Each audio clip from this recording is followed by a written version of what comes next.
Bobert nga pala pangalan ko. Dalawa jowa ko kaya kailangan ko magpayaman. Charot!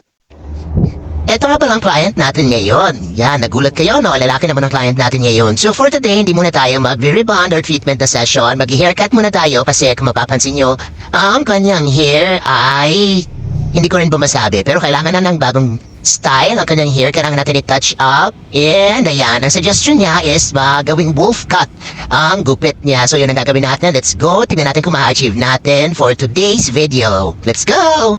Yan, so first step yung ginawa ko is binasa ko muna yung hair niya guys kasi nga dahil naka-beach yung hair niya, sobrang dry at nagbubulbul yung buhok niya. So ayun, para lang magkaroon ako ng guide pati kapahabang kinakat ko yung hair niya.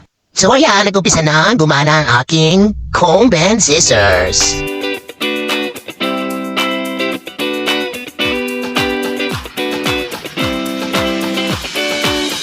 So ayan, kung mapapansin nyo, mukhang kinikilig-kilig pa yung ating client. Ayan, hindi ko ba alam kung sa gupit niya or sa akin. Charot! But ayan, thank you so much for watching guys. Eto na po ang ating final result para sa wolf cut na gusto niya.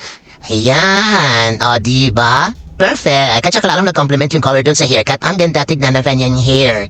O diba? Ang ganda na ng hair, ang pogi pa. Saan ka pa? Diba? Pamahin nyo na please. Mine nyo na. At para sa mga gusto rin ng ganyang look, punta lang po kayo dito sa Baltan Street in front of Redbox. Thank you so much for watching guys. Don't forget to like and share our video. Thank you, thank you.